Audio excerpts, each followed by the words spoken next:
Hi, this is Donna Shea, Social Emotional Learning Specialist in Massachusetts, and I'm here today with some quick tips about something we all know about. It's tattling. I'm sure that you've either heard of tattling or maybe tattled yourself. So I want to talk a little bit about this topic today. So, tip number one is tattling is almost always used to get someone else in trouble. Sometimes kids tattle, though, because they are anxious that other kids aren't following the rules. So that might be a reason why you think you need to tell on someone, because it's making you nervous that someone isn't doing what they're supposed to be doing. But tattling usually involves a small problem that you can and should learn to ignore. So if someone else is breaking a rule, but you're doing what you're supposed to be doing, you should usually mind your own business, right? So if you're doing what the teacher expects of you, or if you're doing what your parent expects of you, but your brother isn't, you really should only have to worry about yourself. Tip number three is that sometimes the thing that's being tattled about could have been an accident. Like, for example, here's a broken toy, or somebody spilled something, or usually it's about an accident. So we don't want to be tattling on something that really wasn't something that is important, or somebody didn't do something on purpose. Tip number four is think about whether or not you can handle what's going on yourself before going off to tattle.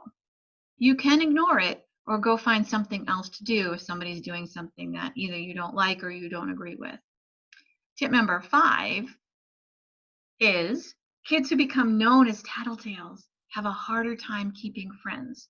So if you've ever been called a tattletale, this is something that you really need to think about and be careful about, because other kids don't like it when other kids tell them what to do.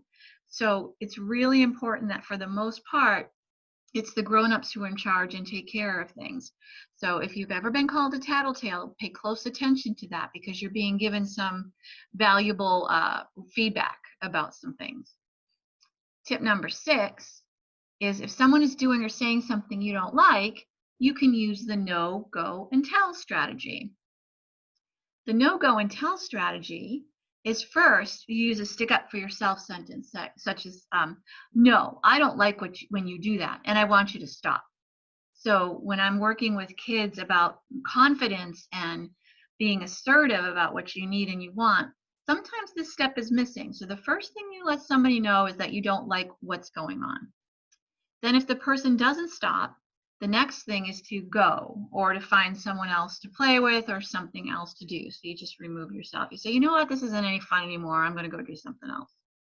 And if it still doesn't stop and someone is still bothering you, then you can tell and ask for help. And I'm going to explain to you how to do that. So tattling and telling are two different things. Telling is different. So when you have to tell, I want you to do this, make sure that you have done no, stick up for yourself, and go, try to do something else or play something else first. If those two things don't work and someone's still bothering you, this is where you want to find an adult and let that adult know. And you can say, I have a problem that I can't solve and I need some help.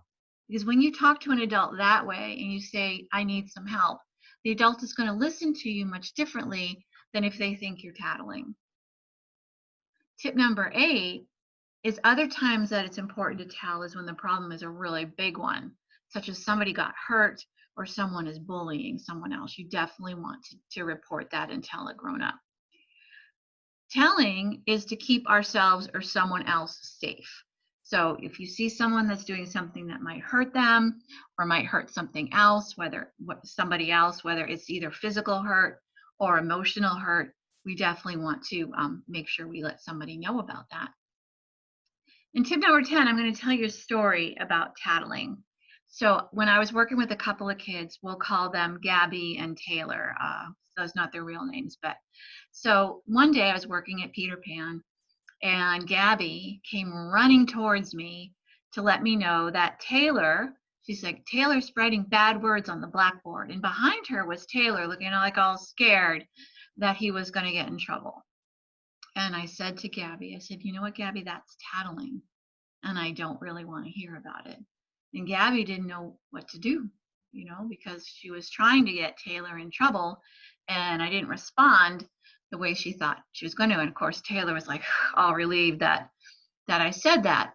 So Gabby turned around and walked away because her tattling didn't work, which is what she was trying to do. But I looked at Taylor and I said, well, Taylor, well, now she's told me about it, so now I know about it. What are we going to do about it? And he said, you know what? I'm sorry I did it, and I'll erase it, and I'll never do it again.